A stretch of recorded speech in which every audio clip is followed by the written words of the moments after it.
अस्सलाम वालेकुम student virtual university में खुशामदीद। आप देख रहे हैं वीयू खानपुर यूट्यूब चैनल और आज की वीडियो का टॉपिक मिड टर्म इम्तिहान की तैयारी है। और यकीनन अभी तक आपको वीयू के हवाले से सारी चीज़ें समझ आ गई होंगी, एलएमएस वगैरह और बाकी अभी आपके असाइनमेंट्स क्विज़ वगैरह अच्छे चल रहे होंगे। तो अब एग्ज़ाम्स के दिन थोड़े रह गए हैं। आज 9 तारीख है और 23 से पेपर हैं। तो फिर अब अगला सवाल स्टूडेंट ये है कि आखिर तैयारी कैसे करें, पास होने के लिए क्या करना चाहिए और शुरू कहाँ से करें। असल में तैयारी जो है ना वो स्टार्ट करना मुश्किल होती है, एंड तो हो ही जाता है। तो मैं थोड़ा सा आपको गाइड करता हूँ इस वीडियो में कि आपने आखिर तैयारी कैसे करनी है। अब तक आपने YouTube के ऊपर इस हवाले से मुख्तलिफ वीडियोस देख ली होंगी और हर कोई अपने हिसाब से मुख्तलिफ जो है ना वो चीज़ें बता रहा है। तो कोई ऐसे भी आपको बता रहे होंगे जी हफ्ते के अंदर तैयारी कर लें, 2 दिनों के अंदर तैयारी कर लें, शॉर्टकट ऐसे है और मैंने 2 दिनों में इतनी तैयारी करके ले ली। तो ये सारी चीज़ें क्या पॉसिबल है और क्या ऐसे मुमकिन है? आप स्टूडेंट हैं, वीयू में नए तो नहीं आए, मतलब पहली बार स्टडी तो नहीं कर रहे। आपने अब तक इंटर भी पास कर लिया हुआ है कुछ लोगों ने, और कुछ ने मास्टर डिग्री के बाद बीएड में दाखिला लिया है, कुछ ग्रेजुएशन के बाद 5वें सेमेस्टर में है। तो अब तक आप किसी न किसी लिहाज से स्टडी से लिंक्ड हैं और अब तक जो आपने पास किए हैं वो एक्सपीरियंस आपको खुद ही पता है कि भैया आपने वो कैसे पास किए, कितनी मेहनत की, किस तरीके से आपने वहाँ पे वो सारा कुछ किया। ज़ाहिर पास करते करते आप यहाँ पे आए हैं आगे अगली क्लासों में। तो अब जब वीयू में आ गए हैं तो वहाँ पे नया क्या तरीका है जो आपको करना चाहिए। चलें ये थोड़ी सी डिस्कस कर लेते हैं और मैं थोड़ा सा अपना एक्सपीरियंस आपको बता देता हूँ कि कैसे करना चाहिए आपको। तो एक तो आजकल पाकिस्तान में कुछ जंग के हालात बने हुए हैं और दूसरी बात कुछ इस तरह से है कि दुआ करें सारी चीज़ें ठीक हो जाएं। और कामयाबी के लिए जो सबसे बड़ी ज़रूरत होती है ना चीज़ की, अपने दिल दिमाग में रखने की, वो होती है कि आप अपने आप को परेशान ना करें, आप अपने आप को स्ट्रॉन्ग फील करें, मजबूत महसूस करें। और जैसे कहा जाता है कि आपने घबराना नहीं है। और एज ए मुस्लिम हमें हमारा दीन भी यही सिखाता है कि हमें जो है वो मायूस नहीं होना, परेशान नहीं होना। तो चलें तैयारी के हवाले से देख लेते हैं कि तैयारी आपको कैसे करनी है। अब तक जो असाइनमेंट्स क्विज़ आप कर रहे हैं वो भी तैयारी का एक हिस्सा है। अगर आप की असाइनमेंट्स अच्छी हो रही हैं, क्विज़ अच्छे कर रहे हैं आप और जीडी आप पढ़ के कर रहे हैं तो आप तैयारी ऑलरेडी कर रहे हैं। मैं आपको यहाँ कोई नई बात नहीं बताऊँगा, फिर भी आपको मैं थोड़ा सा मज़ीद आगे गाइड करता हूँ।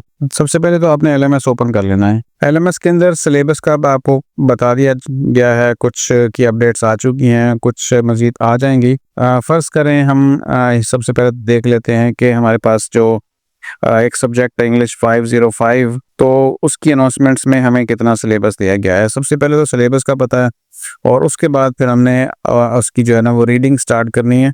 और रीडिंग का क्या मटेरियल हमारे पास हो सकता है वो हम देख लेंगे। मोस्टली ये होता है कि आपकी जो टोटल जो सब्जेक्ट्स हैं, टोटल जो नंबर ऑफ लेसन्स हैं उसका 50% लाजमी शामिल होता है। 50 से कम हो सकता है, ज़्यादा नहीं हो सकता। यहाँ पे हमने सब्जेक्ट 506 में चेक किया है और यहाँ पे देखें हमारा सिलेबस है कि जो लेसन्स नंबर 1 से लेकर 20 तक और टॉपिक उसमें जो दिए हुए हैं वो 1 से लेकर 120 तक हैं।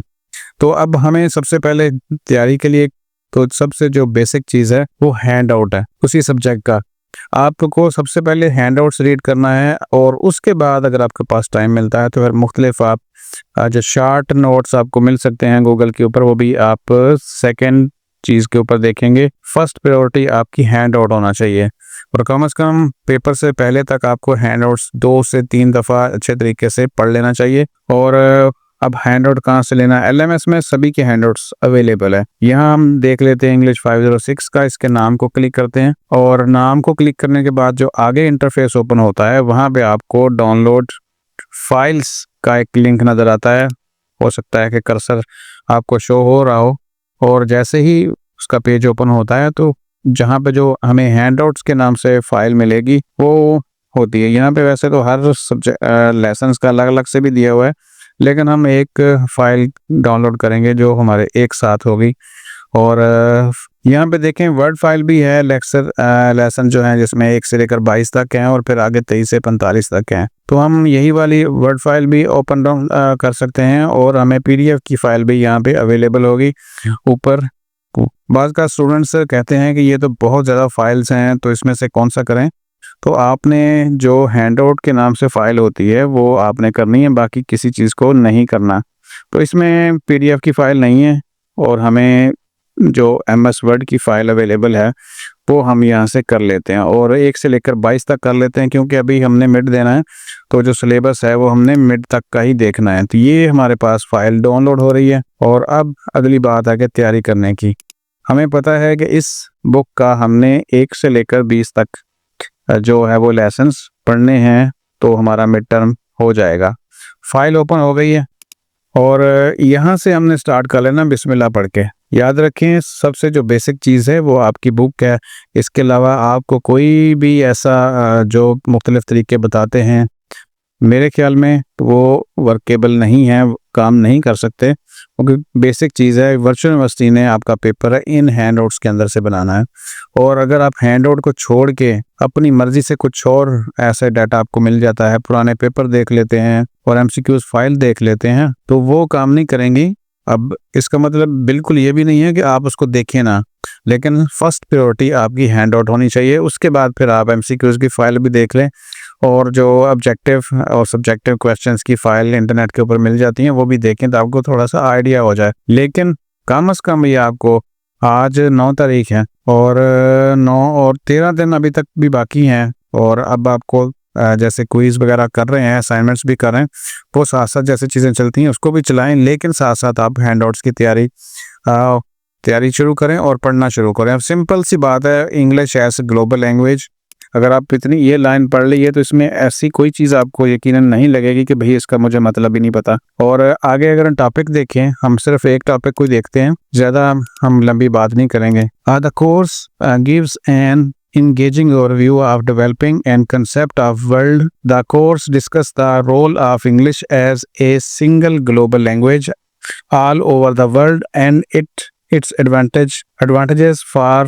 the world as well as dangers for the minor languages. The course also describes various political, social and historical contexts which led to the spread of English throughout the world and eventually cause it to become a lingua franca. अब इसमें जो खाम की बात है ना, वो lingua François हो सकता है, इसके ऊपर भी लिंगुआ फ्रांसा का एमसीक्यूज बन जाए, या इसकी जो आपको वो छोटा सा एक सवाल पूछ लें कि लिंगुआ फ्रांसा क्या होता है। बाकी अब आप देखें, अगर कोई कहे जो मुझे समझ ही नहीं आई, तो मुझे फिर खुद उसकी समझ नहीं आएगी कि वो ऐसे क्यों कह रहे हैं। पूरी इस लाइन के अंदर, इस पैराग्राफ के अंदर, सवाए इस वर्ड के कोई और चीज़ ऐसी नहीं है जो आपको समझ ना आई हो। तो आपने इस सारी चीज़ के बारे में, ये इस वर्ड के बारे में आपने जानना है। अच्छा जी, आगे चले जाएं। ये तो हो गए कोर्स एम्स, और आगे ग्लोबलाइजेशन जो टॉपिक शुरू होता है वो ग्लोबलाइजेशन का है, और ग्लोबलाइजेशन के बारे में आगे उन्होंने सारा कुछ इसमें बताया हुआ है, ग्लोबलाइजेशन है क्या। तो इस तरीके से आप तसल्ली के साथ, सुकून के साथ पढ़ते जाएंगे तो आपको समझ आती जाएंगी चीज़ें। और याद रखें कि ये ऐसा नहीं कि आप इसको हिफ़्ज़ कर लेंगे, हिफ़्ज़ से मुराद है कि आपको सारी ज़बानी याद हो जाएगी, ऐसा नहीं है, आपके कंसेप्ट हैं। अब देखें, अभी हमने पढ़ा है तो हमें नहीं याद कि भाई ये हमने इसके बारे में क्या पढ़ा, लेकिन एक वर्ड ऐसा है जिसके बारे में हमने थोड़ा सा अपने ब्रेन के ऊपर, दिमाग के ऊपर थोड़ा सा जोर दिया और उसे कहा कि भाई ये वाली चीज़ इंपॉर्टेंट है, तो उसने ये याद रख ली, लिंगुआ फ्रांसा।